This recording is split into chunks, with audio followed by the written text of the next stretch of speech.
a una nueva jornada de la tertulia bioética, esta actividad que comenzamos este año todos los meses. Tenemos invitados de lujo, como últimamente estamos haciendo, pero esta vez nos acompañan dos bioeticistas reconocidas en nuestro ámbito latinoamericano y del Caribe. Ahora vamos a tener la presentación formal. Recordamos, como siempre, un par de detalles. Por favor, los micrófonos manténganlos apagados para que se pueda escuchar bien el audio y todos los temas. Y cuando después de la exposición que lo van a hacer nuestras invitadas, cuando quieran participar, siempre con respeto y con orden, levantan la mano y le damos el espacio para que puedan hacer sus comentarios, sus preguntas a las expositoras para poder tutearlo, o incluso también hacer una reflexión personal, siempre intentando fundamentar los hechos. Así que bueno, sin más preámbulos, le doy la palabra a Silvia Himmelbaum, coequiper de estas actividades, que nos va a hacer la presentación más formal. Gracias. Hola a todos, buenas noches. Antes de ponernos a trabajar entre todos, vamos a conocer a nuestras expertas de hoy. ¿Sí? Les quiero presentar a una de nuestras dos grandes expertas, la doctora Sandra Fábregas. Ella, aparte de tener esta foto bellísima, tiene un currículum muy extenso en diversas actividades, entre ellas bioéticas también. Vamos a contar algunas de las cosas que hace la doctora Sandra. ¿Sí? Ella es directora ejecutiva y cofundadora del Centro Latino de Bioética y Humanidades de San Juan, en Puerto Rico. Es catedrática jubilada de la Universidad de Puerto Rico. Es miembro correspondiente extranjero de la Academia Argentina de Ética Médica. Es Senior Visiting Fellow Center of Health Policy and Ethics, ¿sí? En Omaha. Es International Visit SOAR of Ethics en el Hastings Center. Desde el 2019 tiene otras actividades. Por ejemplo, presidió la 12ª edición del Congreso de FELAIBE, cuyo tema central era justamente el tema que nos convoca hoy, muy vinculado a la comunicación como herramienta vital para la bioética. También publicó diversas producciones en cuanto a ética farmacéutica, bioética, historia y comunicación de salud. Al presente es miembro también de varias juntas profesionales y comunitarias y es asesora de diversas entidades en temas de bioética y de historia de las profesiones de la salud. Como profesional de base, ¿sí? Es licenciada en farmacia por la Universidad de Puerto Rico, es maestra de ciencias de la comunicación por la misma casa de estudios, también tiene una maestría en bioética por la Universidad de Chile y es doctora en filosofía y letras con una especialidad en historia por la Universidad de Sevilla. También les queremos compartir, ¿sí? Que hoy nos va a acompañar la doctora Togarma Elisa Rodríguez Aquino. Ella también tiene varias profesiones de base, miren, es médica por la Universidad Nacional Pedro Enríquez Ureña, es licenciada en Administración de Empresas, es licenciada en Derecho, tiene un PhD en Derecho por la Universidad del País Vasco, una maestría en Bioética, una maestría en Educación Superior por la Universidad Autónoma de Santo Domingo, un diplomado de docente virtual del Ministerio de Ciencia y Tecnología de la Universidad del Caribe y del Brackward Academy, también un curso de enseñanza de bioética que está culminando en la Universidad de Oslo, una maestría en alta gerencia pública por la Universidad Ortega y Gasset. También es asesora en varios espacios de bioética, tanto en la universidad como en el centro médico, ¿sí? En el Comité de Ética de Investigación del Centro Médico, CENDOE.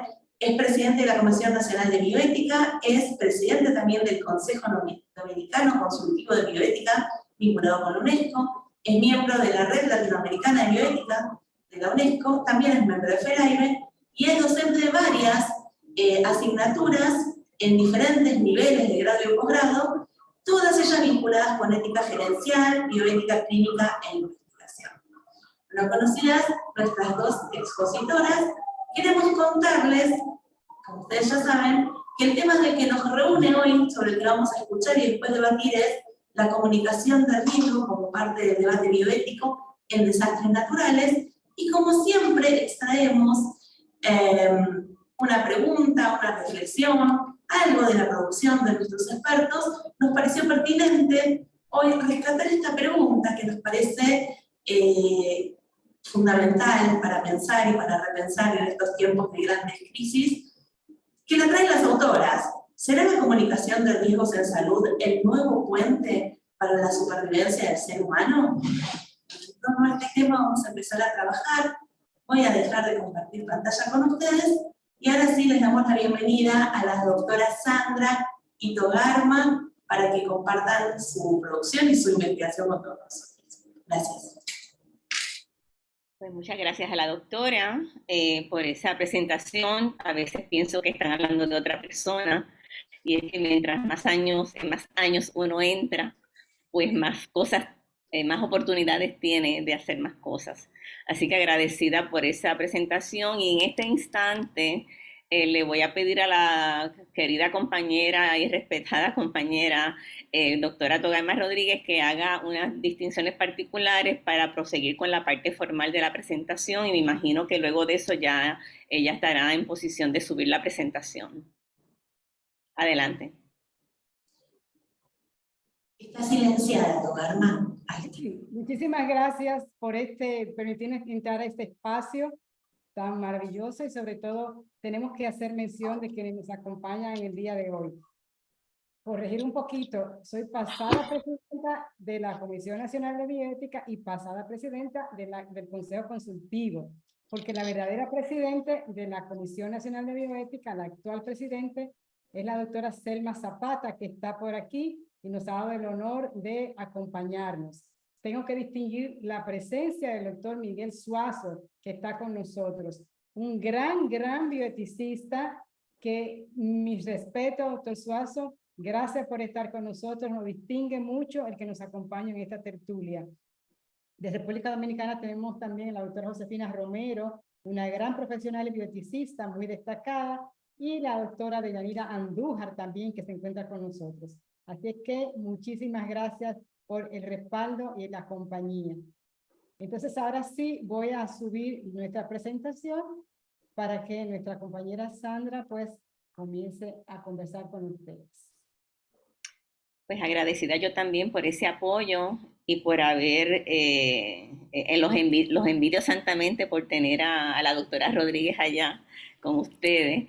Es una persona que es una delicia a trabajar con ella, y hemos aprendido mucho con ella en estos últimos años desde FELAIBE. Así que dicho eso, procedemos a la parte un poquito más formal, las tertulias. Esto es un vocablo muy familiar en Puerto Rico, porque en ausencia de universidades y de centros políticos, etcétera, la farmacia era el escenario principal para la tertulia. Así que eso se ha estudiado aquí históricamente muchísimo, porque tuvo mucha influencia en la vida política y cultural y científica de Puerto Rico. Así que quería dar esa nota histórica, porque es un concepto muy importante, y queremos volver a eso, ¿verdad? Estos diálogos, estas interacciones donde se construye conocimiento, porque no venimos en el ánimo de decir, pues nosotros somos las que tenemos todo el conocimiento y allá los contertulios no la tienen. Y en realidad eso es la tertulia, ¿verdad? Construir conocimiento juntos, y un poco por ahí yo creo que iba Potter, ¿verdad? Que trataba de que la bioética tuviera más miradas, más colaboradores, y que se pudiera construir esos puentes. Dicho eso, y agradecida, entro rápidamente en materia, y por cuestiones de tiempo voy a estar haciendo alguna lectura. Si podemos empezar por la primera, dejarla en la presentación, porque todavía no voy a llegar al preámbulo. Quería comentar un poco directamente lo que es la visión que se tiene del significado de la comunicación de riesgo. Y esto está desde la década de los 80 entre nosotros, que es una década como que pico, una década que hubo mucha efervescencia en muchas disciplinas, incluye también la bioética. Así que la comunicación de riesgo entra también a una mayor visibilidad en esa década. Y antes de esa década, las personas delegaban en las autoridades cualquier situación de atención que atentara contra su seguridad, su salud, etc. Esta disciplina de comunicación de riesgo ha ido sofisticándose a través de los años y atiende los dilemas que causan los daños, ya sean percibidos o reales, entre otros muchos asuntos. Se ha usado para cosas quizás tan cotidianas como para calmar a la gente, y quizás los que son médicos aquí, sin saberlo, hacen comunicación de riesgo, ¿verdad? Porque eso está entre sus beneficios, según los estudiosos. Pero más que nada, lo que busca es brindarle seguridad y tratar de que las personas aprendan a salvar sus vidas.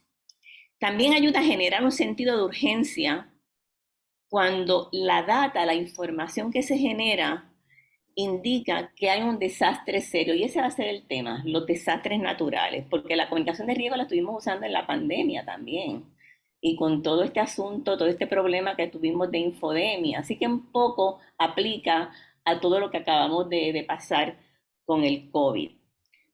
Otros asuntos que han llevado a visibilizar la comunicación de riesgo es el interés de las mismas personas, de tener más información, para su seguridad, para mejorar el ambiente, mejorar su salud. Hay más demanda de información por la misma preocupación del público. Hay desconfianza, y eso es otro elemento por lo que ha cogido tanto auge la comunicación de riesgo, por la desconfianza en las autoridades en el manejo de riesgo y la demanda del mismo público de participar en todas las fases de manejo de riesgo. Y por último, la conciencia de los gobiernos e industrias sobre las controversias con los riesgos que amenazan que no puedan cumplir con sus objetivos organizacionales, entre otros. Y ahora sí podemos pasar un poco a hablar de los objetivos y podemos estar en el preámbulo un ratito, que ahí tienen una cita para que se entretengan un rato.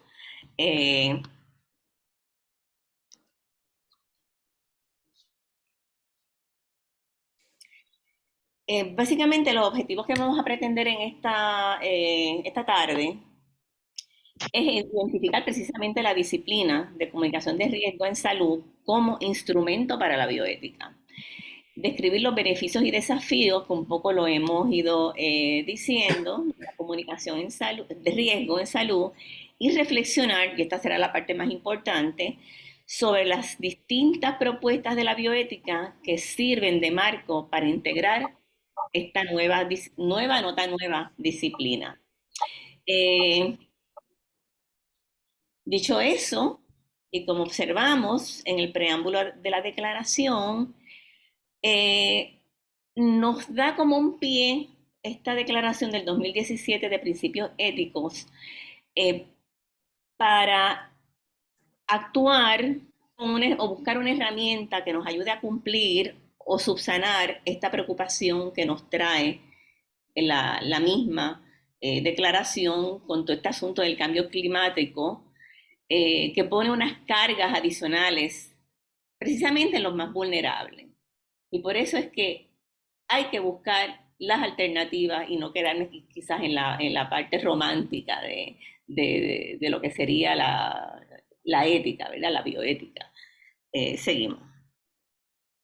Los invito a aquellos que todavía no se hayan adentrado en esto, que entren en el documento, que es bastante detallado y que se presta para muchas miradas, para mucha reflexión.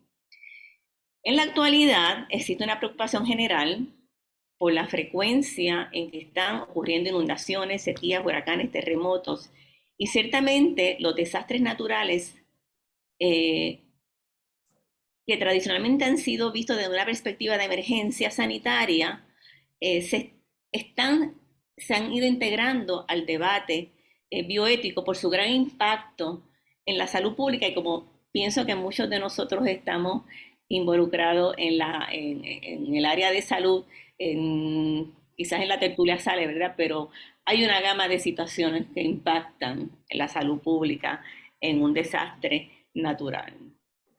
Podemos seguir. Los huracanes, particularmente, ocurren con frecuencia en la región caribeña a la que pertenecemos, precisamente las presentadoras de esta tarde.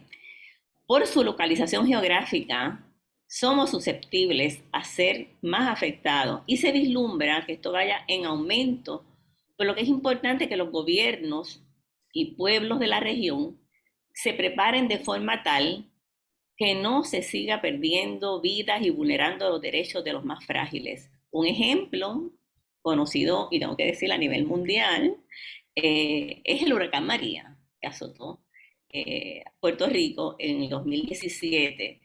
Debo resaltar que este huracán afectó toda la infraestructura que tenía que ver con comunicación, de tal manera que se redujeron las capacidades de los medios y del gobierno para informar al público sobre asuntos de salud y riesgo.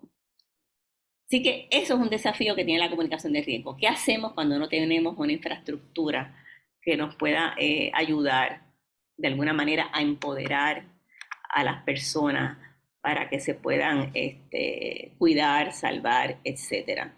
Así que qué bueno hubiese sido, ¿verdad?, que hubiésemos podido tomar mejores decisiones en esa situación del huracán María. Como ya hemos mencionado, los desastres naturales son parte de ya, y esto lo ha dicho el doctor León, pasado presidente de FELAIBE, en distintas instancias, son parte del debate bioético. Así que estamos justificados por ese lado para hablar de los desastres naturales. Así que seguimos definiendo la comisión de riesgo como información significativa que se le da al público, que sea pertinente, exacta y cuando la necesiten, no cuando haya pasado el huracán. Seguimos. Adelante. En este trabajo, las autoras desean sumar al debate que ya existía de desastres naturales y bioética el componente de comunicación de salud, que se trabaja estratégicamente. En este caso, vamos a estar trabajando de forma intercambiando los vocablos. A veces voy a estar hablando de comunicación de salud y a veces de comunicación de riesgo, porque en la literatura, en múltiples ocasiones, se refiere también a la comunicación de riesgo como comunicación en salud, porque comunicación en salud es como la sombrilla grande, ¿verdad? Cuando estamos hablando de una comunicación estratégica que de alguna manera impacta la salud pública. Así que quería hacer esa salvedad. Así que siempre habíamos hablado o encontrado o visto el tema de la comunicación en bioética, pero de forma un poco tímica. La hemos visto, por ejemplo, cuando se habla del derecho de la información basada en evidencia como parte de los derechos humanos. En bioética, desde varias décadas se habla de la autonomía vinculado pues al derecho a la información en el ámbito clínico, a la investigación, especialmente cuando nos referimos al consentimiento informado. Sin embargo, poco se ha visto reflejado su garantía asociada al derecho a la vida. Y la pregunta que surge es la misma que se hizo al principio. ¿Será la comunicación de riesgo en salud el nuevo puente para la supervivencia del ser humano? Seguimos.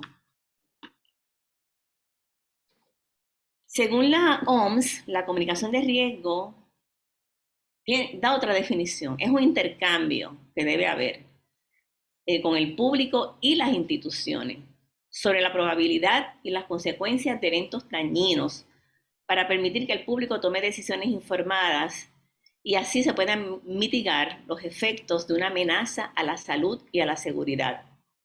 Vemos cómo cuenta también con sus propios principios internos para cumplir con sus objetivos, y yo creo que ya ustedes lo han leído. Hay que usar los mensajeros, las fuentes, que las personas se sientan cómodas y familiares, y como dicen los teóricos de la comunicación, homofílicos, que tengan un parecido con esas fuentes y además de eso que sean confiables. Que la información que se dé sea clara y que se pueda entender, que se pueda comprender y adaptar esa información a esas audiencias a las que queremos llegar, que tienen sus propias culturas, sus propias características, sus propios perfiles. Así que eso un poco para adelantar los principios de la comunicación de riesgo. Seguimos. Ya yo le había hablado un poco de los beneficios. ¿Cuáles son los desafíos a los que se enfrentan? Pues tenemos una transformación muy acelerada de la tecnología de las comunicaciones y un poco eso fue lo que pasó con el COVID. A veces era más ágil la información, aunque no confiable, por las redes sociales y por otras vías versus las fuentes o los canales oficiales, ¿verdad? Así que eso es un reto que todavía tiene la comunicación de riesgo. Uso generalizado e influencia de los medios digitales que ha tenido un impacto en los medios tradicionales, es lo que un poco he tratado de decir. Cambios importantes en la toma en que las personas acceden y confían en la información de salud y las brechas que hay en el contexto influenciadas por factores sociales, económicos, políticos, culturales que influyen en cómo perciben las personas el riesgo, que a veces no lo perciben como algo dañino y otras veces cuando no hay un riesgo muy grande lo perciben como que se va a acabar el mundo. Así que todas esas sutilezas contextuales son espacios que hay que seguir definiendo y estudiando. Seguimos. De los años 2018 al 2021 desarrollamos diversas iniciativas en el tema de desastres naturales y bioética, gracias principalmente, y qué pena que yo creo que no está con nosotros hoy, al doctor Francisco León, y que impulsó que tuviéramos en Puerto Rico, justo meses después del huracán María, la primera jornada internacional de bioética y desastres naturales en la isla. Esta primera experiencia preparó el camino para que se insertara en el 2019 el tema de la comunicación como un eje temático importante en el 12º Congreso de FELAIBE, celebrado también en Puerto Rico. En ese congreso, y eso lo vamos a ver más tarde en la presentación, se hizo una declaración, la Declaración de San Juan, que atendió el tema también de comunicación de riesgo, pero eso lo vamos a dejar un poquito para el final. Así que desde el 2019... sin haber yo adentrado mucho en la declaración del 2017, ya habíamos adelantado un poco en el FELAIBE del 2019 la importancia de incorporar esa comunicación de riesgo a la bioética. Y ya en el 2020 logramos una publicación conjunta donde también, sin buscarlo demasiado, logramos de casi 20 colaboraciones, 2 tenían que ver con comunicación de riesgo a cargo curiosamente, de 3 puertorriqueños, ¿verdad? Que estuvimos involucrados en esa situación de desastre natural. Y a continuación vamos entonces a adentrarnos precisamente en una investigación que atiende directamente, que apenas acabamos de terminar, el tema de comunicación de riesgo, precisamente por estas personas que publicaron valga la redundancia, vamos a decir libro, en el libro del 2020 que se sacó en colaboración con FELAIBE. La mencionada investigación, no sé si he dicho el título y no lo tenemos aquí, se nos pasó un poco eso, y yo creo que yo no lo, pero en la discusión saldrá el título de la investigación. Contamos con el doctor Gary Krebs, uno de los afamados especialistas en comunicación de riesgo y salud a nivel mundial. Esto fue como estos milagros inesperados y celebrados, ¿verdad? Y el estudio buscó conocer las políticas, prácticas y necesidades de los medios de comunicación y funcionarios gubernamentales durante situaciones de emergencia con el objetivo de ofrecer recomendaciones que pudieran ser útiles para prevenir situaciones mortales en desastres naturales, y pudimos justificar la presencia de la bioética en esa propuesta que se sometió al National Hazard Center y al Center of Disease Control, el Centro de Control de Enfermedades de Estados Unidos, con los dedos cruzados, ¿verdad? De que fueran a protestar de que no querían la bioética en la propuesta, pero sí, no las aprobaron con un componente bioético y eso pues fue bien celebrado por el grupo. Podemos pasar la otra, transparencia. Los resultados de, así se llamó la investigación, Risk and Health Communication Operations during Hurricanes Fiona and Ian. Como acababa de pasar el huracán Fiona por Puerto Rico e Ian por Puerto Rico y Florida también, pues decidimos no esperar mucho tiempo y estudiar la experiencia de estos huracanes con periodistas o comunicadores en los medios y con oficiales de gobierno. ¿Qué encontramos con los medios? Con los periodistas, con las personas que llevan información al público. Había una capacitación limitada en comunicación de salud o de riesgo para el personal de noticias y muy pocos periodistas asignados para cubrir los peligros relacionados al cambio en el clima. En cuanto a oficiales de gobierno, que muchos de ellos eran oficiales también que llevaban comunicación a las agencias o al gobierno o al público, había mucho cambio de personal, ¿verdad? Nosotros usamos la palabra, casi traducción del inglés, rotación de personal, ¿verdad? Que no siempre le tocaba a la misma persona trabajar con el tema de desastres naturales. Y se identificó también una necesidad de hacer planes de comunicación que fueran integrados, o sea, que todo el mundo estuviera en la misma página dando la misma información. Eso fue en esencia el resultado de ese estudio que lo estamos entregando casi, está salido del horno. Seguimos. Así que estas deficiencias desde el punto de vista de la ética, tienen importantes consecuencias que fueron y pueden ser perjudiciales para la salud de las comunidades de habla hispana. Recuerden que el estudio incluyó Florida. Así que en momentos de mayor riesgo podrían no estar bien informados para prevenir, mitigar o recuperarse de alguna emergencia de salud relacionado a la consecuencia, ¿verdad? Al cambio o al desastre natural. Sí que se infiere, en este caso,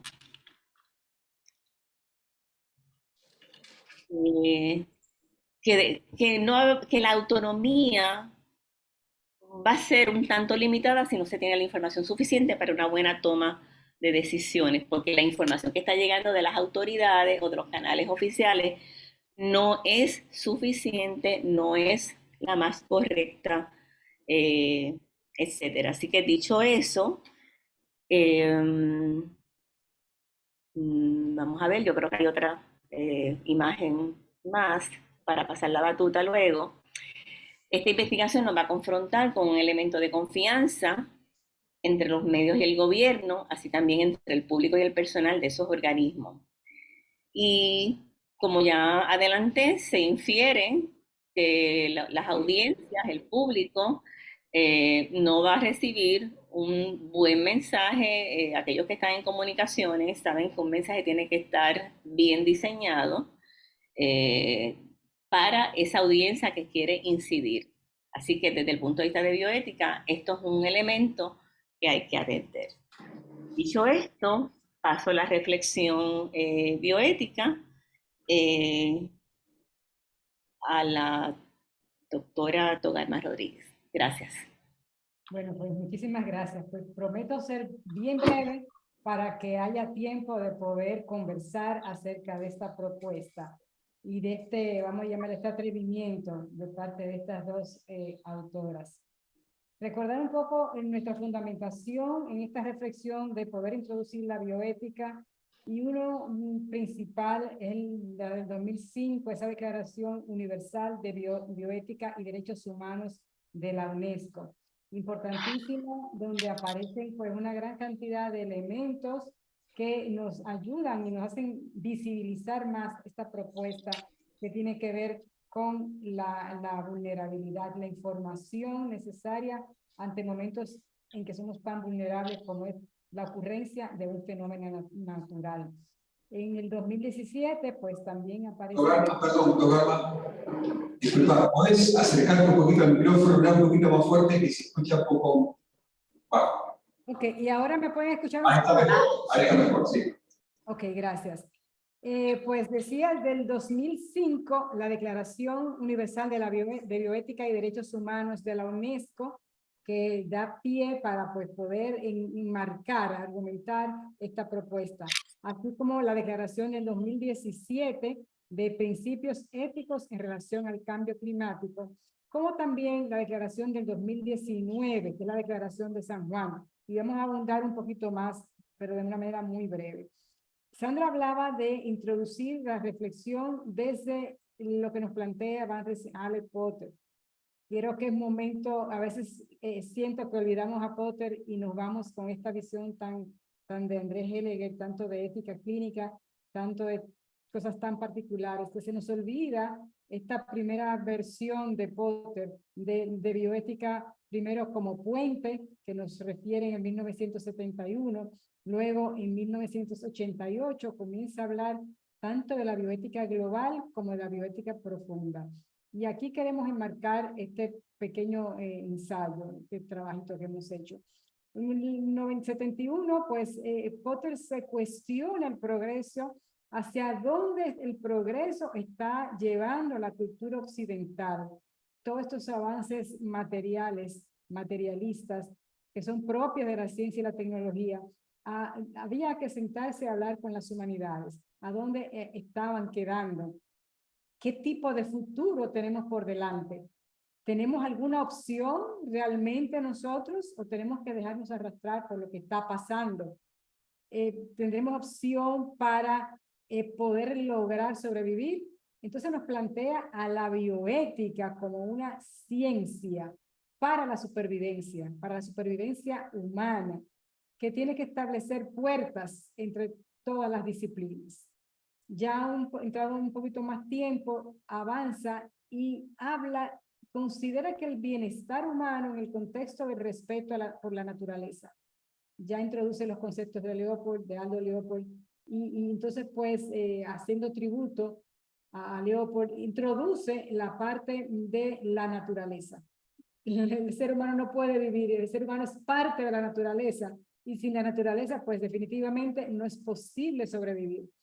Por tanto, este sistema cuya misión es la definición y desarrollo de una ética para una supervivencia humana, pero sustentable a largo plazo. Es lo que nos plantea Potter en su bioética, en su concepto de bioética global.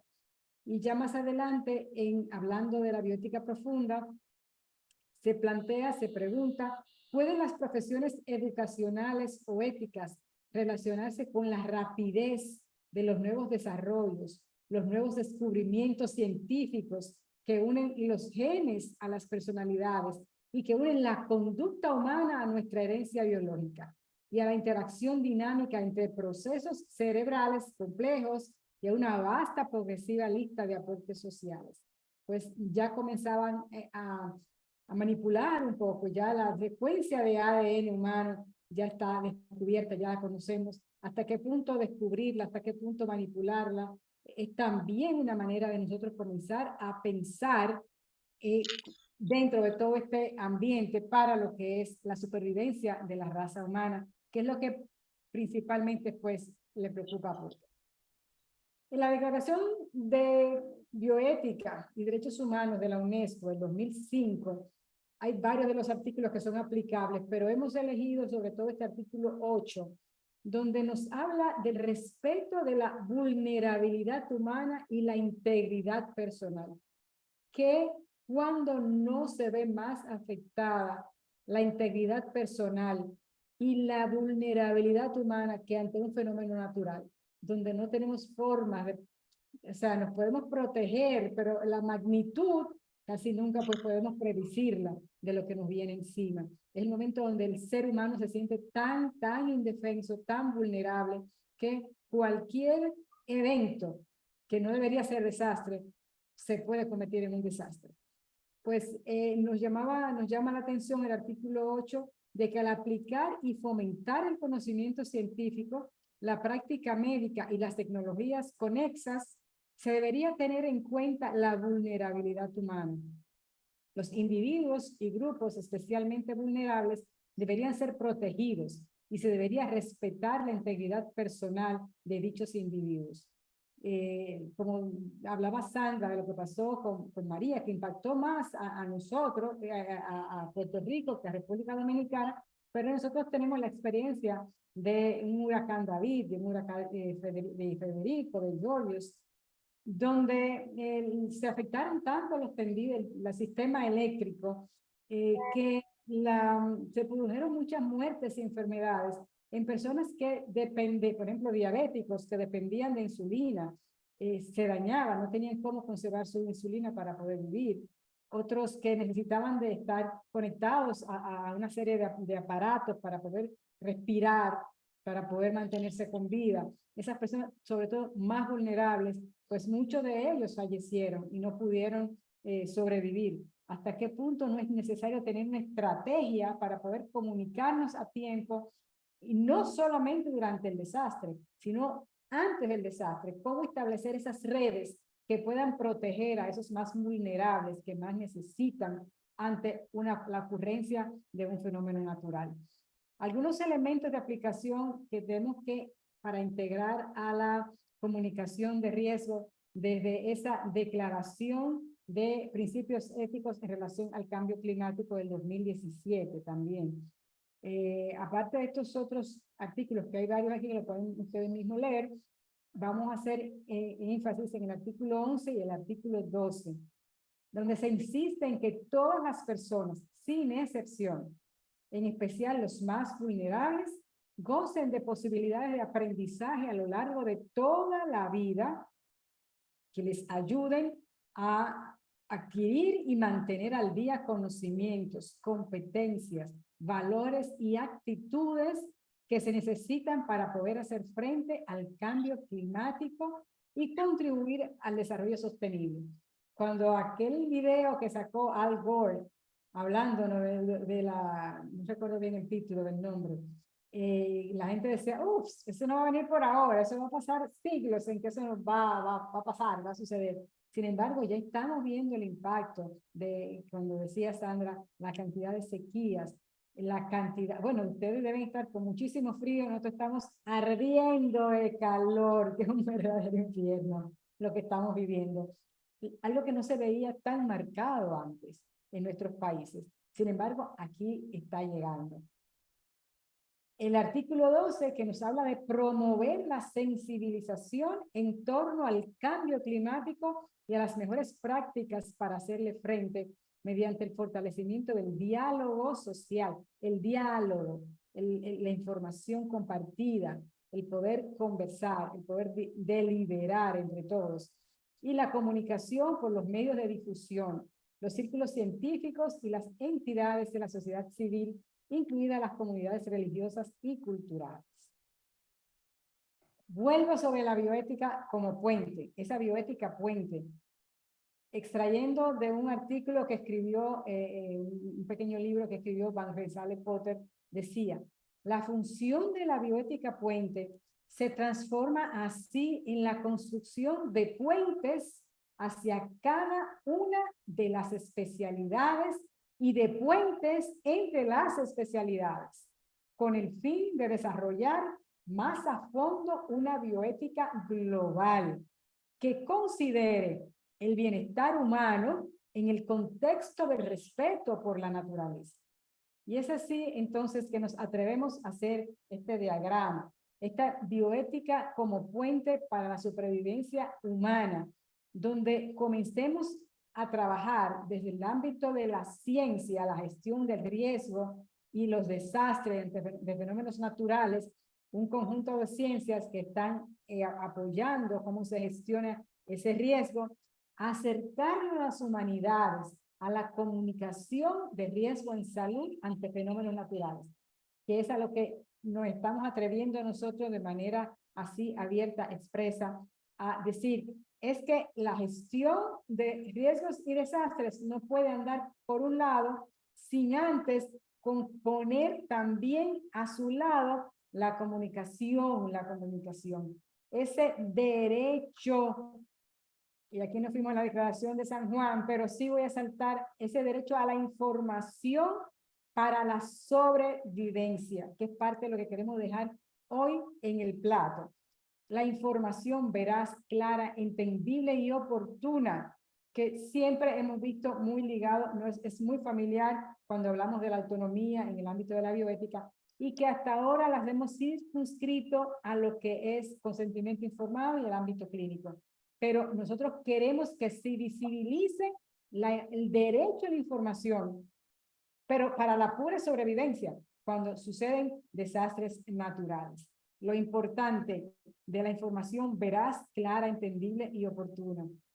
Y me voy a robar algo, Sandra, con tu permiso, pero sí asistí a la puesta a la presentación del estudio que se hizo en Puerto Rico, y parte de lo que se decía era que es que se da la información, pero la gente no entiende de qué se está tratando. Si dicen, bueno, pues es un huracán 1, la gente dice, bueno, pues 1, y sale por ahí, es 1, no es más nada.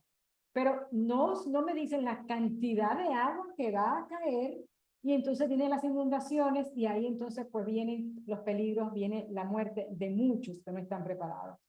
Todavía necesitamos de que ese lenguaje tan técnico se vuelva más cercano, más humano, más entendible, para que nosotros podamos cada quien conocer el nivel de riesgo a que se va a enfrentar y tomar decisiones de manera informada.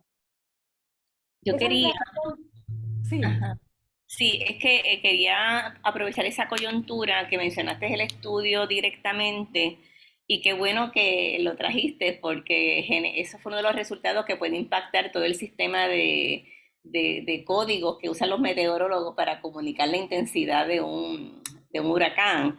Así que esa fue una recomendación, y otras recomendaciones estuvieran dirigidas bien puntuales a la educación, a fomentar la participación comunitaria, atender mejor la toma de decisiones en situaciones de desastre y prestar atención a elementos de confiabilidad de la comunicación. Así que eso fueron recomendaciones muy puntuales, además de este sistema o sea, es retar las autoridades. O sea, fuimos tan atrevidos que le dijimos a los meteorólogos, ustedes no comunicaron bien la intensidad de esas inundaciones, que fue lo último que nos pasó aquí con Fiona, el huracán Fiona, que pensábamos que iba, pues era huracán tipo 1, y casi dejó daños. Bueno, es el tercer huracán de la historia más costoso, Fiona, que pasó el año pasado.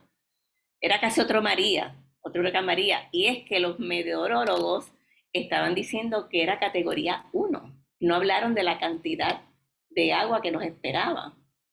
Así que ellos se han defendido como pueden, pero al final fueron a la actividad donde presentamos los resultados, y sí acogieron, entienden que sí que es necesario considerar otro sistema de comunicar las inundaciones. O sea, el hecho de que un huracán sea categoría 1 no quiere decir que sea un huracán inofensivo. Así que este tipo de cosas que parece tan cotidiana, que todo el mundo lo sabe, pues fue una de las recomendaciones que pudimos bien hacer a los que nos subsidiaron la investigación. Gracias, Sandra, por ese aporte, porque la verdad es que estaba un poquito tímida en poder comentar algunas cosas, porque verdad, no me toca a mí. Así Sí, que, no es que yo tenga, es que a veces pienso que yo quizás valoro la importancia de la investigación, porque o sea, estaba tan metida en eso, y entonces pues como que tampoco me atrevo a decir mucho, pero sí, Togarma estuvo allí, fue para nosotros una bendición tener a alguien que nos aplaudiera y nos dijera, así que bueno, esa investigación hay que seguirla, esas recomendaciones son válidas. Así que sí, agradezco que hayas puntualizado sobre eso. bueno, pues aquí para hablar de la Declaración de San Juan, me he permitido colocar esta imagen que es el Puente Dos Hermanos, que está bien cerquitita donde está Sandra, donde vive Sandra, y que recientemente pues las dos estuvimos paseándonos por allí. Entonces, fíjense cómo ya estamos construyendo esa hermandad entre las bioeticistas de nuestras islas, República Dominicana y Puerto Rico, que estamos tan cerca. Esta declaración de San Juan, pues, habla de promover con prioridad la capacitación en el estudio de la bioética, pero no solo a los profesionales de la salud, sino también a los comunicadores sociales. Y de hecho, ya hemos estado trabajando un poco en la República Dominicana con un diplomado que estuvimos llevando a los comunicadores sociales sobre de que trabajan la parte de la salud de República Dominicana, hablando e introduciéndolo un poco al mundo de la bioética con unos resultados bastante halagadores. También mantener la comunicación continua y confiable en situaciones que comprometen los valores de salud y de la vida. Y aquí sí es el gran reto, porque también nosotros estamos enfrentándonos a todo esto de la infodemia. Ya no hay control para para los medios de comunicación, que antes eran unos pocos, y que a la televisión, a la radio, iban personas muy capacitadas, muy filtradas. Sin embargo, la comunicación hoy la maneja todo el mundo. Y no todo el mundo pues sabe transmitir, sabe tranquilizar, sabe decir las cosas reales como son. Tenemos el reto de seguir adelante con esta declaración de San Juan. Y bueno, pues esta sí es una foto, una imagen del sur de mi país. Así que los que tienen mucho frío están invitados a venir por aquí a conocer esta maravilla. Y con esta foto de imagen que nos acerca, queríamos concluir esta pequeña reflexión final. El marco para la bioética del siglo XXI, propuesto por Van Rensselaer Potter, hace más de 50 años, parece haber abierto la puerta a la comunicación de riesgo para fortalecer el puente que se ha ido construyendo para la supervivencia del ser humano. Así que muchísimas gracias por escucharnos y dejamos entonces en manos de Silvia y de Gerardo la conducción de esta parte de nuestra tertulia. Bueno, muchísimas gracias a vos, Tomás, Portocarma y Sandra, las dos. Excelente la presentación, nos pasaron por esta evolución desde el punto de la actualidad para volverlo. A veces uno piensa los desastres de dónde están, si solamente están en el Caribe o por allá, o también en todos los lugares. Y yo puse acá atrás como fondo de pantalla de mi Zoom. Esto es una falla geológica de una provincia nuestra, entre dos ríos, el río Uruguay y el río Yapotí, que es un río en Misiones, una provincia de Misiones, y que normalmente hay como una cascada que se genera un salto de casi 4 metros.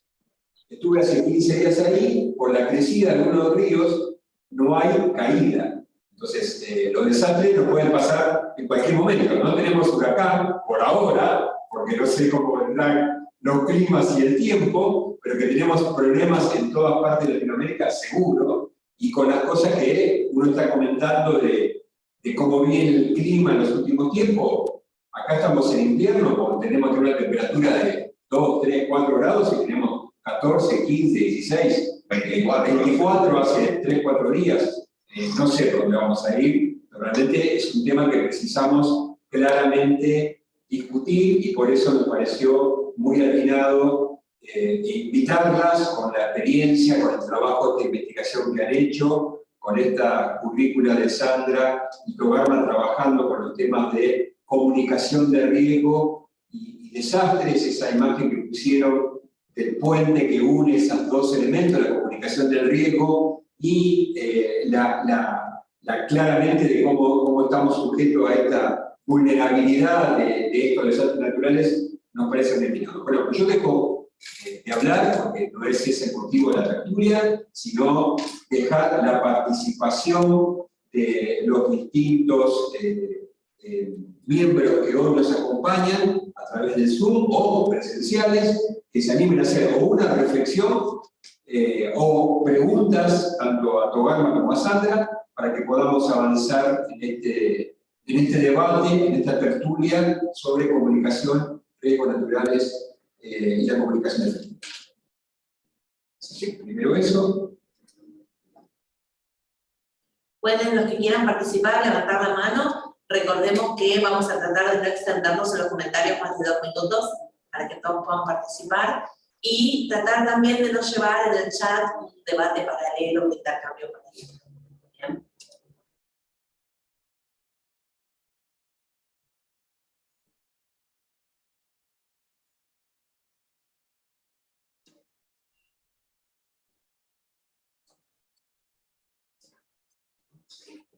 Anímese. Yo creo que, a ver, debía hacer Luis, ¿crees? Si no, Yo quería preguntar si, a ver, en un momento ustedes hablaron sobre la autonomía limitada del receptor de la información. Hablaron mucho de autonomía, me pareció interesante para verlo. Así que, primero me gustaría preguntar eso, si se entendió la pregunta, o sea, dentro del esquema de todos los tópicos que fueron tocando, por supuesto, resumiendo para cumplir la idea nuestra de una parte de presentación, resumiendo y dejar el debate, que es lo interesante de la bioética, debatir, discutir, presentar, hablar. Entonces, la primera pregunta es, ¿cómo ven el tema este, ¿no? La autonomía limitada del receptor que recibimos la información. Bueno, al final, algunas cositas nos tiraron para aclararnos con respecto a esta información y la gestión de los riesgos de la información y cómo los comunicadores sociales o no, meteorólogos, etcétera, y nuestra autonomía limitada para poder recibir esa información correcta. No sé, bueno, yo creo que un gran ejemplo nos dio ahora lo que es la pandemia. Hasta qué punto nosotros con una información no tan dirigida, porque la información se iba dispersando, pero no se iba trabajando con la intención de que las personas realmente tomaran decisiones y se respete su autonomía. Trabajamos mucho, apostamos mucho al miedo, a infundir miedo en las personas, por lo menos de este lado. En las campañas que se hicieron, pues no fueron unas campañas que resultaron muy efectivas.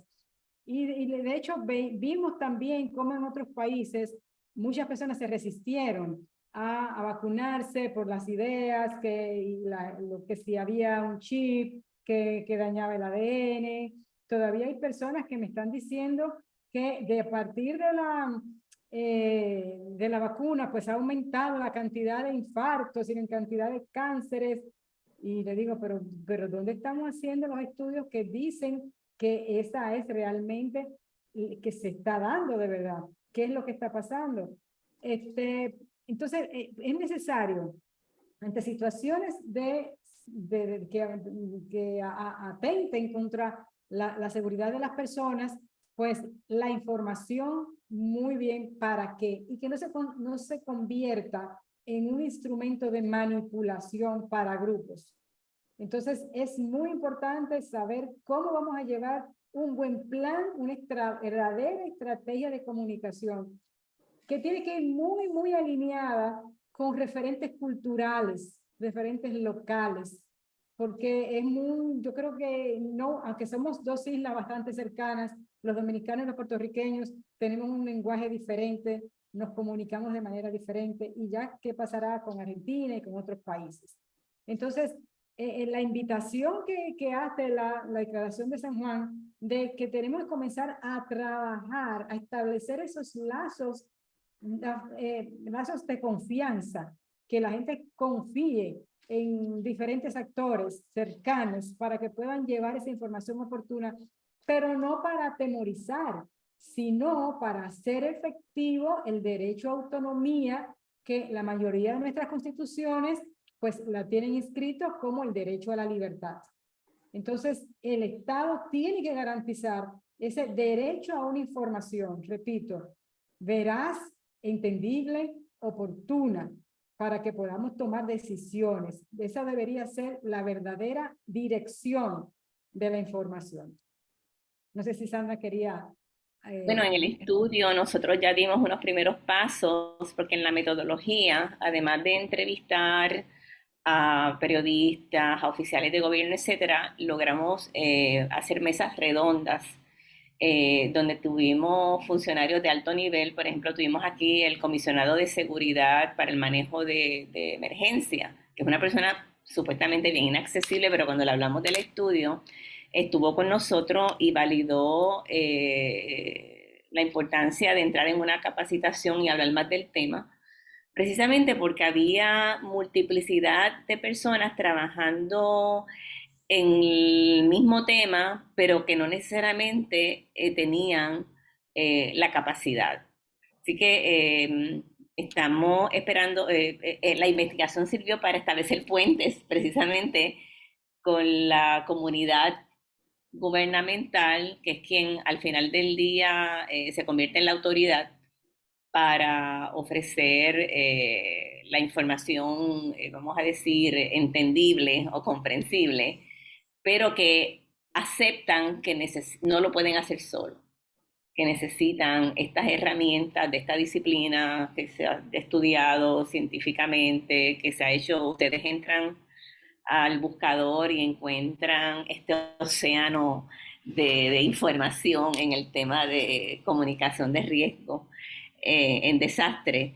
Y pues es una vía por lo que todos tenemos que ir, ¿verdad? Porque a todos nos toca, de una manera u otra, el desastre. Con respecto a esto, dándole valor y espacio y peso a la comunicación, al contenido de la comunicación, esto de que sea veraz, de que sea clara, de que se entienda en el lenguaje en el que el receptor pueda recibir esa información y le sea útil. Yo pensaba cuán importante es que sea transparente también la información cuando se emite, pero pensaba en cuántas herramientas nos da la bioética y cuántas quizás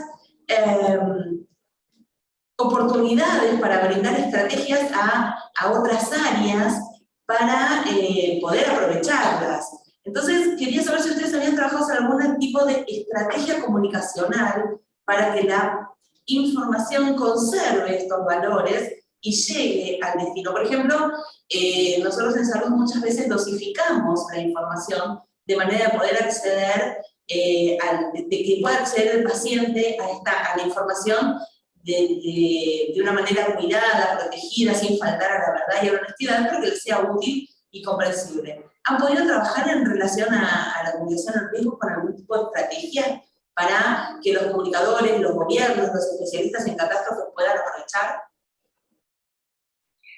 Bueno, yo personalmente no he entrado en eso todavía, estoy más en la parte teórica de investigación, pero sí en la bibliografía que se les entregó a ustedes, hay un manual, una referencia del National Hazard Center que se titula Principles of Risk Communication, y ellos dan al final de esa guía muchísimos ejemplos de cómo se ha trabajado la comunicación de riesgo en diferentes partes del mundo. Yo lo diría como parte de la presentación, pero como nos dijeron que era corta, pero quizás puedo mencionar algo, que ustedes fácilmente lo puedan accesar, porque se dice que el bioticista puede intervenir más en las primeras fases, ¿verdad? De las 4 fases de desastre natural, que son les digo, las 4 fases. Y así los bioticistas, ¿no? En preparación y respuesta. Ahí es donde más se puede intervenir como bioticista, ¿no? En esas primeras etapas. Vamos a ver si encuentro algún ejemplo que yo haya podido captar. Pero se supone, doctora, que cualquier mensaje desde el punto de vista de comunicación de riesgo se tiene que probar. O sea, no se puede lanzar ningún mensaje sin haberlo llevado a prueba con alguien representativo de esa audiencia objetivo a quien queremos impactar. Por eso la importancia del llamado diseño. O sea, tiene que haber en ese diseño elementos culturales y demográficos de ese objetivo, de ese target al que queremos llegar. O sea, yo en este momento, pues lo que le puedo brindar es un poco ese aspecto teórico. Se me ocurre que, perdón Sandra, se me ocurre que quizás esa mirada está atravesada por otra gran herramienta que nos deja la ética, que es el principio de la precaución, ¿no? Vinculándolo un poquito con el cuidado del receptor, con el cuidado de las poblaciones que tienen que recibir ese mensaje y que tiene que ser valioso para ellos, para cuidar sus vidas, para poder protegerse. Sí, la bioética está siendo como la guía grande. O sea, la ventaja es que la bioética nos dice, esto es lo que tenemos que hacer. Entonces, la comunicación de riesgo nos da la herramienta operativa para hacerlo, para llevarlo a cabo. Bueno, acá en el chat, Alba está haciendo bastante comunicación, vamos a dar. Vamos a pedirle que habilite el micrófono, que habilite el micrófono, y si no, bueno, después Alba lo apagamos después de tu intervención. Te animás a contarnos esto, porque escribiste mucho, nos gustaría escucharte. Alba, después Sí. No sé si ahora me escuchan. Sí, perfecto, Alba, dale. Bueno. No, yo estaba diciendo lo que me parece realmente, cómo se debe proceder, porque con las experiencias que tenemos nosotros, por ejemplo, acá en la Argentina, lo que hemos tenido, veo que han hablado mucho de la pandemia, y acá hubo un mal manejo, un pésimo manejo de la pandemia que nos ha dejado la friolera de 130.000 muertos. Bueno, pero con respecto al tema que nos ocupa ahora y que está interesantísimo, yo digo que está perfecto todo esto del diseño de estrategias, pero todo eso creo yo que tiene que partir de los estados, de cada uno de los estados de las distintas naciones, donde se diseñe la estrategia que se va a seguir en las políticas de salud para prevenir esta cuestión de los riesgos, y de ahí también nos dan lugar a nosotros, a los que somos agentes de salud, a que nos podamos integrar y que incorporemos nuestra visión bioética. Después, con la difusión de las redes que hay actualmente, eso tendría muchísima más valor e importancia, pero tiene que obedecer a una planificación general, por lo menos es lo que yo entiendo, Gerardo, esa es mi opinión. Perfecto. Bueno, gracias por tu comentario, Alba. Te pido que cierres un poco el micrófono y le damos la palabra a María Victoria Cabral. ¿Cómo estás? Hola, ¿cómo les va? Buenas tardes. Saludos desde San Juan, pero San Juan de Argentina, o San Juan de Puerto Rico. Sí. Bueno, muchas gracias a las expositoras, realmente nos han enriquecido muchísimo. Y también, bueno, San Juan es una provincia de altos niveles sísmicos. Somos una provincia con muchísimos niveles de terremoto. En el año 1944 la provincia prácticamente quedó devastada, ¿no? Tuvimos una construcción muy grande. De pensar ese terremoto desde el mediados del siglo XX, nos tocó el 18 de enero del 2021 cerrar la noche con un movimiento sísmico fuertísimo, prácticamente un terremoto muy interesante, ¿no? Entonces yo pienso en esto, de que ustedes también nos van ilustrando con la comunicación de riesgo, y además de una política de Estado fuerte en materia de información, ¿qué necesidad de formar a los jóvenes universitarios en las licenciaturas en educación, en medicina? Ustedes hablaban de la necesidad de mejorar el diálogo en los meteorólogos, o sea, cómo este proyecto, esta investigación de ustedes se ha tenido una aplicación y una información en las universidades, ¿no? Como los jóvenes necesitan, en este manejo tan amplio de redes sociales, qué interesante sería que puedan tener esa formación en comunicación de riesgo. Esa es mi consulta. Porque el próximo paso nuestro es entrar directo, como casi todos somos educadores en la investigación, algo que sí nos gusta manejar es la parte de educación, de capacitación, y ya estamos en conversaciones. De hecho, ya tenemos 2 propuestas más por invitación corriendo, y otras cosas más que vienen por ahí, que me imagino que el doctor Perazo pues, se va a enterar, que de alguna manera siempre él se entera de las cosas que yo estoy haciendo.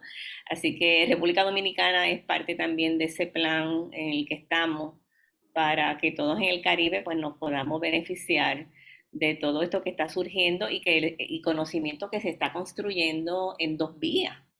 Porque nosotros hemos aprendido muchísimo de los meteorólogos, hemos aprendido muchísimo del comisionado de manejo de desastre, de la epidemióloga del Estado. La epidemióloga del Estado aquí en Puerto Rico descubrimos que había ya indagado en la disciplina y que ella por autocapacitación ya estaba desarrollando su propio manual de comunicación de riesgo porque entendía que ella no podía correr una oficina en plena pandemia sin tener el apoyo de un comunicador de riesgo. Así que de la información, vamos a decir, buena que iba saliendo del COVID, pues venía de la epidemióloga del Estado, que la tuvimos como una de las participantes principales del estudio.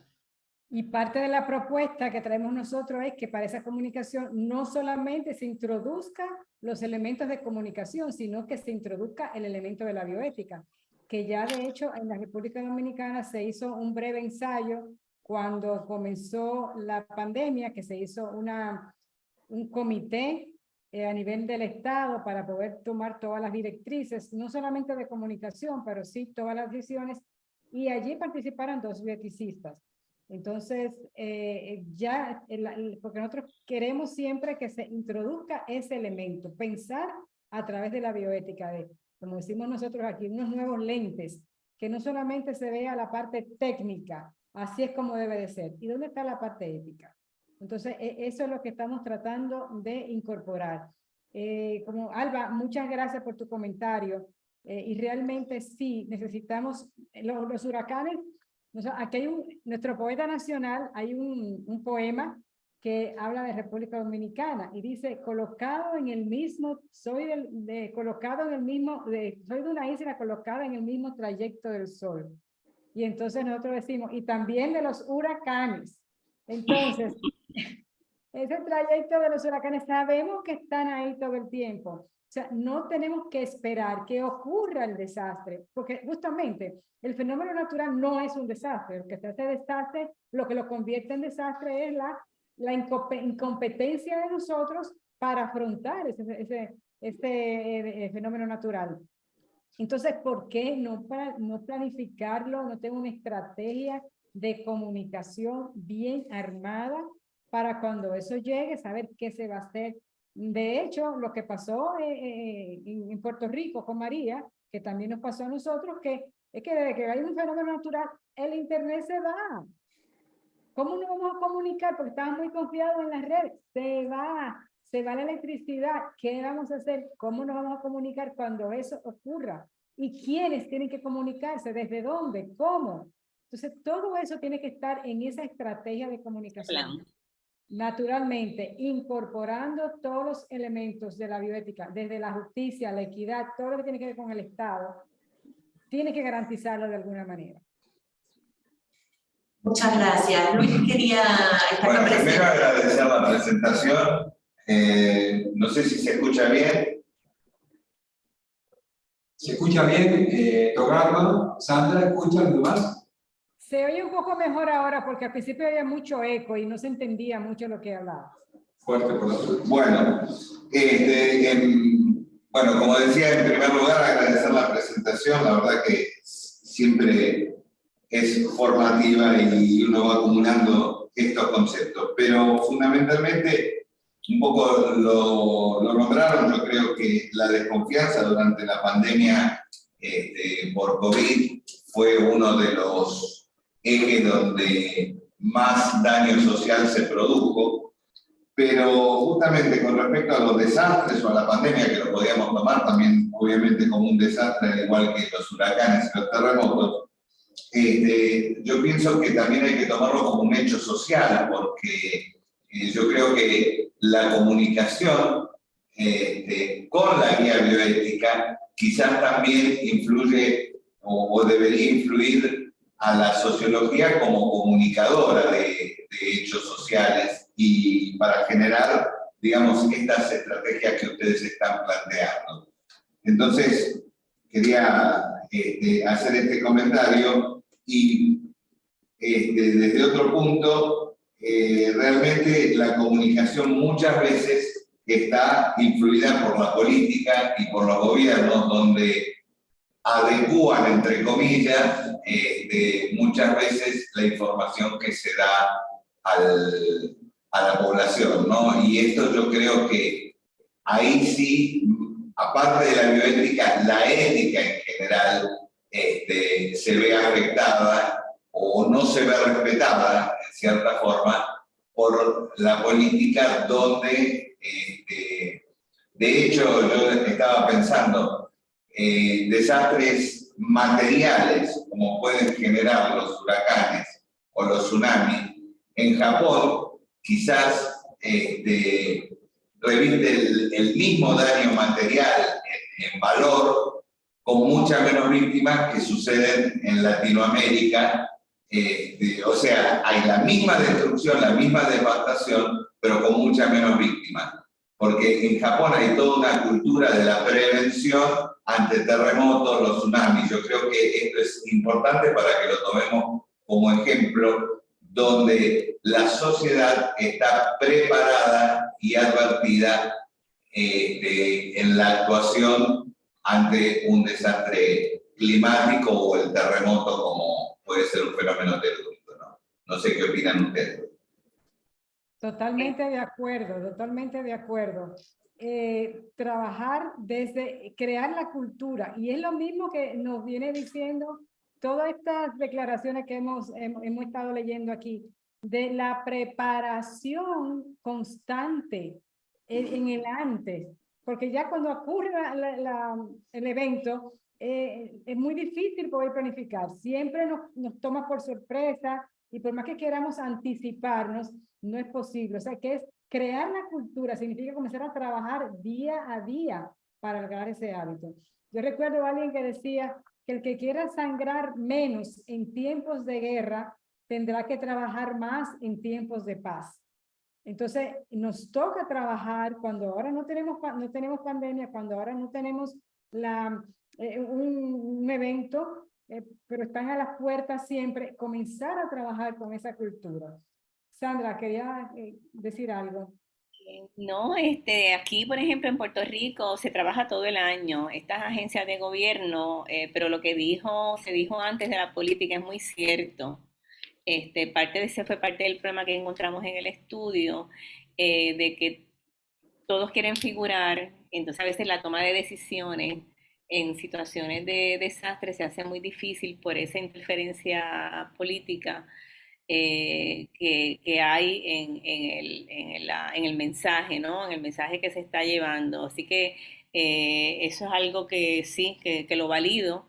Y la etapa de preparación dura todo, o sea, en realidad ahora ya hace más de un mes que estamos en época de huracán, pero antes de eso ya se estaban llevando a cabo mensajes de prevención y se está llevando ahora el mensaje o las capacitaciones a nivel de pueblos, de pequeños municipios. Nosotros somos 78 pueblos, así que la idea es que en vez de estar dependiendo de una oficina central para informarse, para intervenir, etcétera, las mismas comunidades se están empoderando y se están preparando para ser ellos los más inmediatos a lo vulnerable, porque ellos son los que tienen los censos a las manos, ellos saben dónde están las personas más necesitadas o que van a quedar más expuestas y con mayor riesgo en situaciones de desastre. Así que se le está pasando una responsabilidad compartida a los pueblos, a los 78 pueblos de la isla. Yo de este lado no puedo decir lo mismo, pero por ejemplo, el hecho de los refugios, hay que saber, muchas veces la gente no sabe cuáles van a ser los refugios, y esos refugios que en el país suelen ser las escuelas públicas, muchas veces no están preparados para recibir a las personas. O sea que desde dónde se van a refugiar, y la otra parte, después que pasa la cantidad de enfermedades que sabemos que suelen aparecer, tenemos que comenzar a trabajar y que la gente sepa que eso va a suceder. Porque cuando estemos ya en el medio de la crisis, querer también prevenir a las personas de lo que puede pasar, ya la gente pues baja mucho el nivel de atención, porque están envueltos si yo no tengo, el huracán, el agua se llevó la televisión, se llevó mi casa, mi cama, se llevó todo, no tengo ahora cabeza para yo comenzar a pensar en que ahora viene la leptospirosis, que viene a crecer el dengue, que vienen todas las enfermedades, los problemas gastrointestinales que se derivan de lo que pasó allí también.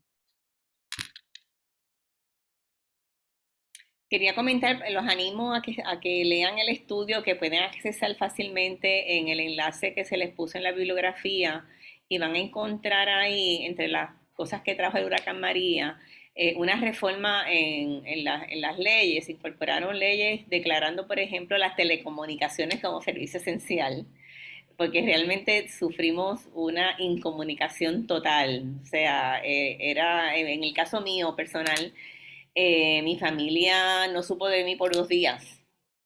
Entonces recurrieron a la radio para ver si alguien que me conocía podía dar señales de que yo estaba viva, porque tampoco yo podía salir de mi condominio, vivo en un edificio, porque estaba pues los árboles, todo en el suelo, así que no tenía el móvil. Así que hasta 2 días que aparecí como Cristo resucitado allí en la casa de mi familia, pues no sabían, ¿verdad? Por esa incomunicación. Así que todo eso está previsto ya por ley, que ya las telecomunicaciones de alguna manera tienen que funcionar en un desastre natural.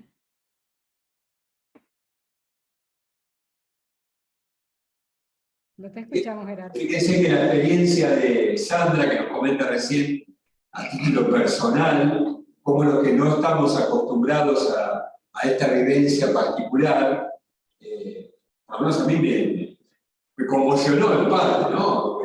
Independientemente de haber compartido con ella mucho tiempo, pero bueno, pensar esto, uno a veces no se da cuenta de la magnitud, y esto se repite, por lo menos en el Caribe, constantemente, ¿no? Entonces, digamos, parece que los que estamos más al sur lo vemos refilón. Yo creo que en algún momento no va a ser tan así, ¿no? Ya se empieza a cambiar, como decíamos al principio, este cambio climático nos trae estos cambios en todos lados, y ya hay algunos temas. Esto que comentaba yo ahí con este salto y esta alteración geológica, unos días antes habíamos tenido vientos de 120 kilómetros por hora de velocidad. 120 kilómetros no era para nada despreciable. Posiblemente los huracanes o tifones tendrán mucho más, pero para nuestra región 120 kilómetros era bastante fuerte, donde estaban fuertes. La verdad que la gente estaba asustada. Hay reportes por ahí de camiones que se han caído por la fuerza del viento. Digamos, eso por nosotros era totalmente atípico, así que hay que empezar a ver los riesgos que puede producirnos el cambio climático y los desastres que se van de a poquito marcando desde la época de sequía, como hemos tenido fuertemente en los últimos tiempos, a las otras puntas que tendremos que evaluar. Así que creo que ninguno se escapa de estas situaciones. Así que bueno, sí. Y otra cosa con respecto al cambio climático, obviamente todo lo que se ha expresado acá es cómo paliar el daño que puede producir estas catástrofes o estos desastres climáticos, telúricos e inclusive el COVID, ¿no? como enfermedad o como pandemia.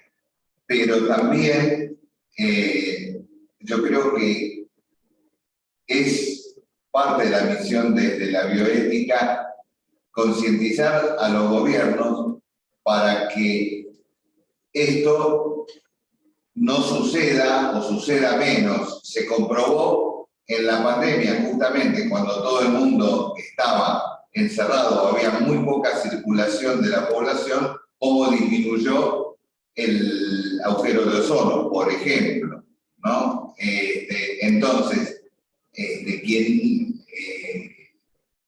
gobiernos negacionistas del cambio climático, porque que los hay, yo creo que ahí también tendríamos que llegar para que esto no siga avanzando. Parecería que los más chicos o los más vulnerables nos preocupamos por esto, y los más grandes y menos vulnerables hacen caso omiso o son negacionistas del cambio climático, ¿no? Yo creo que esto también es fundamental y es si bien las Naciones Unidas hacen reportes, no parecería haber una incidencia importante en esta responsabilidad global de tratar de aminorar por lo menos los efectos del cambio climático. Muchas gracias, Luis. ¿Alguien tiene algún comentario para agregar? ¿Quieren aprovechar? Yo tal vez me gustaría, más que agregar un comentario, por ahí Sandra y Togarma nos contaron que este fue un trabajo de investigación, en principio teórico. Tal vez si alguno de los que están a la presente piensa que este es un tema interesante para continuarlo, nuestra propuesta de las tertulias también es colaborar con los distintos investigadores, expertos en bioética que se acercan a presentarnos sus ideas y promocionarlas, que podamos ayudarlas a dar un salto. Si a lo mejor en un momento quiere hacer una segunda etapa de investigación con algo práctico, si alguno está interesado en continuar y colaborar, lo colaborativo de Latinoamérica y el Caribe, sería interesante también, me parece que con la coordinación de Sandra y Togarma, tal vez en algún momento surge una segunda línea. Los invitaremos, porque esté interesado en esta vuelta, bueno, nos comunicaremos a través nuestro para contactarlos y avanzar con la posibilidad de, si quieren, mover una vuelta avanzando hacia situaciones interesantes, porque para eso también estamos acá, ¿no? Estamos para discutir, para dialogar, para conocer, para ver lo que estamos trabajando en toda nuestra región de Latinoamérica y el Caribe, con los distintos ponentes que nos han presentado temas distintos, y relanzarlo, avanzarlo, no digo mejorarlo teórico porque está clarísimo, pero bueno, como comentaron esto de que era una investigación teórica, bueno, a lo mejor los animos a pegar un salto, a lo mejor lo tiene previsto, ¿no? Pero bueno. Bueno, es que nosotros, Togarma y yo, hemos probado que lo mejor que hay es establecer puentes, ¿verdad? En entender puentes, hay una sinergia, hay trabajos de mayor calidad, se puede llegar mucho más con un mensaje más balanceado, hay más riqueza. Entonces, me parece que la propuesta está interesantísima. Latinoamérica de momento se nos achica y es una aldea, ¿verdad? Nos parece que estamos en la sala de la casa. Así que el estudio plantea una metodología que yo creo que se puede replicar y hacer, porque ayuda. Nosotros descubrimos que precisamente con la excusa de la investigación tendimos esos puentes. Ahora somos amigos de primera mano del comisionado, de la epidemióloga del Estado. Han surgido proyectos en común, República Dominicana.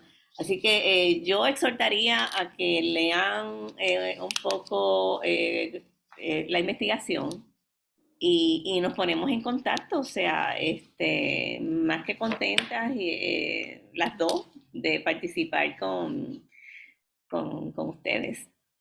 Miren, un tema también que no hemos dicho aquí, Sandra, es el estudio que se hizo sobre el análisis que se hizo de toda la información como se estuvo manejando en la prensa. Si quieres Entonces ese va a salir como un efecto secundario de la investigación, así como alguien dijo que hay unas líneas, o aquí en el portal veo, que da para mucho el tema. Una de las investigadoras, precisamente que es de Perú, se le pidió que hiciera un estudio de los titulares que salieron durante el huracán Fiona e Ian. Y fue bien interesante, ¿verdad? Porque todo era como infundiendo miedo, no había esta componente de hacer sentir a la gente que se podía empoderar, que podía estar segura, que podía estar calmada. Y no sé si, Togarma, ya que lo trajiste, si quieres comentar esa investigación que ahora mismo está todavía en proceso, que se presentó parte de ella. Yo prefiero que lo hagas tú porque no sé hasta dónde llegar, pero sí voy a contar algo. Y algo que a mí sí me llamó la atención es cómo lo que salía era, mueren tantos, se ahogan tantos, se quedan tantos. O sea, era básicamente información numérica impactante de mucha desolación para las personas, y la gente lo que se va creando es un ambiente de no querer luchar, de no querer empoderarse a salir, como de, ok, si eso es lo que está pasando con ellos, ¿qué va a pasar conmigo? De una ansiedad tremenda.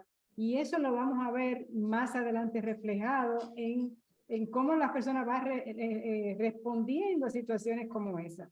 Entonces, por eso lo importante de poder llevar ese elemento de bioética a la comunicación de riesgo. ¿Hasta qué punto nosotros no estamos haciendo daño a la gente con ese tipo de información? Pero lo que vimos allí durante la presentación del estudio, que había muchos periodistas, es que ellos decían, bueno, pero es que esa es la línea. Así es como nos dicen que tenemos, y así es como nosotros aprendemos, porque son periodistas, no son comunicadores de riesgo. Entonces, como periodista, lo sensacional, la sensación. Pero el comunicador de riesgo, pues tiene otro objetivo. Y por eso tenemos que comenzar a tender ese puente entre esos periodistas y los comunicadores de riesgo y los bioeticistas, que no pueden quedarse. La invitación es que aquí hay un grupo de bioeticistas que tienen que salir, no esperen que lo vayan a buscar. Salgan ustedes a buscar a esas noticias e introduzcan el tema de la bioética dentro de de cómo se están llevando la información. Y hasta apartándome un poquito de lo que es riesgo, hasta la manera en que los comunicadores están llevando las noticias de manejo de cadáver, por ejemplo, vemos cómo presentan fotos de los cadáveres sin ese respeto a lo que fue el cuerpo de una persona. O sea, que todavía, no sé qué pasa en sus países, pero en los nuestros, y ahí sí tengo que aplaudir y mencionar siempre al doctor Miguel Suazo, que ha sido un gran abanderado, que ha trabajado mucho ese tema, levantando banderas siempre, diciendo, es que no tienes por qué, para decirme que falleció, que murió, no tienes que mostrármelo en esas condiciones, encima de una camilla, desnudo, sin respetar lo que es ese cuerpo. O sea, la dignidad del cadáver, cómo la estamos manejando frente a la prensa. Entonces, todos estos detalles es campo especial para el trabajo de los bioeticistas. Bueno, acá nos piden, se lo pasamos, nos piden a algunos que les pasemos los correos electrónicos de ustedes. Si están de acuerdo, después se los brindamos para que puedan comunicarse y avanzar y colaborar en esta gran investigación que seguro que va a continuar porque es riquísima. Me queda más nada que agradecer, tal vez. No, pero sí recalcar esto de que estamos de ida con las puertas que nos va abriendo la bioética, estos puentes que hablaban las doctoras, que nos van acercando, que nos van conectando, y que de alguna manera también nos van nutriendo para, entre todos, poder cada vez más hacer más visible la bioética, la importancia que tiene, la ayuda que da para cuidarnos entre todos y para cuidar especialmente a las poblaciones que están en un estado de vulnerabilidad mayor. Este es un tema que nos atraviesa a todos. La verdad es que los riesgos vinculados con el cambio climático y con las catástrofes naturales se van multiplicando y bueno, las doctoras nos mostraron una forma de mirarlo distinto y de aprovechar esto que siempre estamos estudiando para usarlo y recordar que la bioética es netamente práctica y que siempre es un medio para poder conseguir una mejora para la vida de todas las personas, para no perder de vista que es una herramienta también para buscar y sostener la justicia. Así que bueno, muchísimas gracias por la generosa tarde que nos hicieron pasar, porque compartieron con nosotros muchas horas de lo que fue su investigación, muchos contenidos y conocimientos y fueron construyendo, y que, bueno, ustedes lo socializan de esta manera, nosotros podemos acceder también a leer lo que ustedes estuvieron trabajando y a seguirlas a ustedes en sus producciones.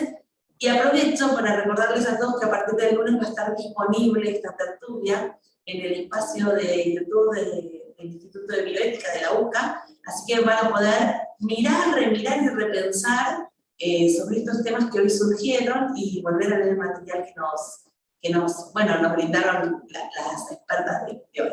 Así que muchísimas gracias a la doctora Sandra, a la doctora Togarma por sumarse y por ser generosas con sus conocimientos y su investigación. Gracias. Alba, Sí. perdón, a Alba, que en los correos nuestros lo acabamos de colocar. Sí, sí. Ah, bueno, perfecto, perfecto, perfecto. Tómalo antes de que se cierre. Muchísimas gracias.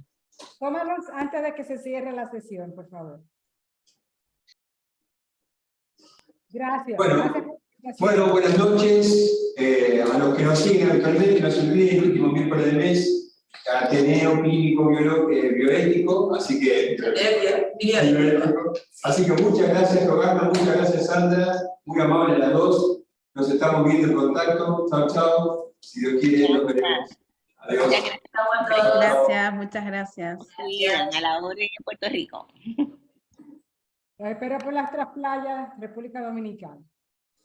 Sí. Bien. Espero no haberlos asustado con los huracanes.